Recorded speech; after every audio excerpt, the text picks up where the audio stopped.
Hi guys, welcome to another episode of University Cooking with Don Chazzy, and today I'm going to teach you guys how to make homemade pizza without having to go to the supermarket and buying horrible frozen Goodfellas crap. Let's have Mini Don tell us what we're going to need for this recipe today. Down to you, Mini Don. So, what you're going to need is 310 millilitres of tepid water, 25 milligrams of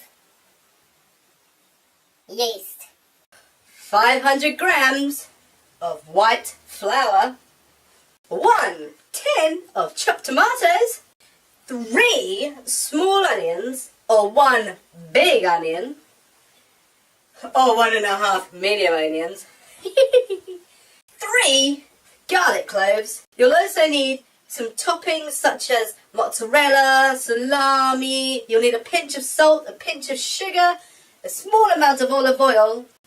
Back to you, Big D. So the first thing you want to do is you want to get a bowl and get your 310 millilitres of tepid water, so it's like lukewarm water basically. And you want to put it all into a bowl and add your 25 grams of yeast and a pinch of sugar, and this will then activate the yeast, and leave that in there just for a little while, just so that it all becomes alive basically. So here's my 310 millilitres of tepid water, to which I'm going to add my 25 grams of yeast. I'm also going to add just a pinch of sugar to activate the yeast. Now just give all that a good mix, making sure it's all dissolving. After you've dissolved your yeast, you need to leave it just for a little while to activate and come alive. You get your 500 grams of flour and put it into a bowl, and then add just a small pinch of salt and a tablespoon of the olive oil that was listed earlier. Once the yeast has activated, you'll know that when you get like a frothy layer on the top. You want to add it to your flour and salt mix. With a fork or a spoon or whatever, just mix it all together, folding it like this, incorporating everything. And now if you don't have a kneading machine or a mixing machine, then once it's all come together nicely, you want to use your hands to knead it like bread for about 10 minutes until it's become solid. Now if you're going to do this, you really have to make sure that you flour the table that you're doing on like crazy. You don't want it all to stick and get everywhere, and I guarantee it will. So now you want to knead it for either 10 minutes when it gets to this sort of consistency with your hands, or use your kneading adaptation add-on thingy on your mixer for about 10 minutes. Once your dough has reached a stretchy, firm consistency, you want to get some cling film, place it over the top, and then just put it to one side to rise. And then what you want to do is you want to get your onions, your garlic, and you want to chop them up.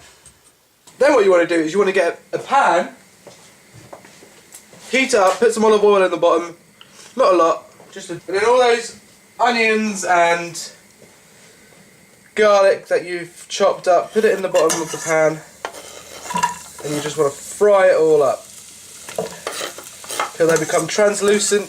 Now if you've got some dried basil, just add a little bit of dried basil in there, or some fresh, even if you have fresh at this time of the year.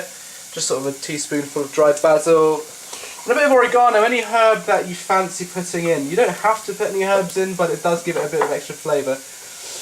I would also put a little bit of salt and pepper in the recipe as well. Okay, once the onion and garlic have become quite translucent, you want to add your tin of tomatoes, preferably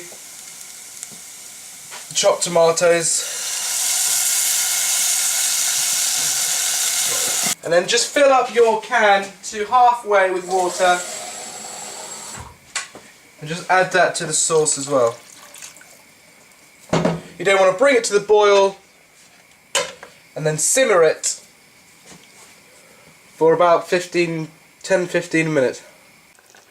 So once your tomato sauce has become a nice consistency, you know, not too watery, it's all dissolved away, or sorry, evaporated away, and it looks great, you know, it tastes good. Make sure it tastes good, taste it before you do anything with it.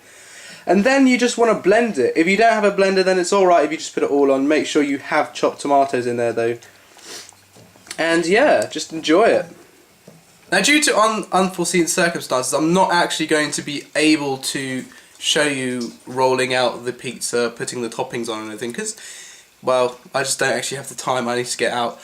But what you want to do is you want to get your dough after it's been sitting for about an hour and a half, and you want to, well, not an hour. You want to get your dough after it's been sitting for about half an hour to an hour so that it's get really big.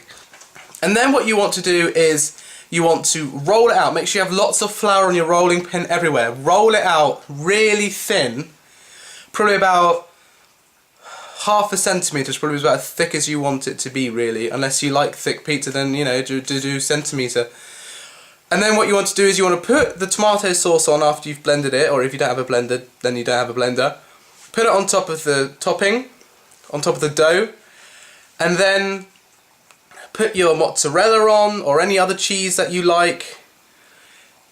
Put all the toppings that you want on top of a pizza. Pineapple, ham, salami, onions, anchovies, olives.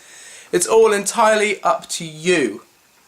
So I hope this recipe's helped you out, guys, and really give it a try, because a homemade pizza is much nicer than Goodfellas or something. And don't forget to tune in next week, guys, for another episode of University Cooking. Thanks for subscribing. I'm Don Chazzy. See you later.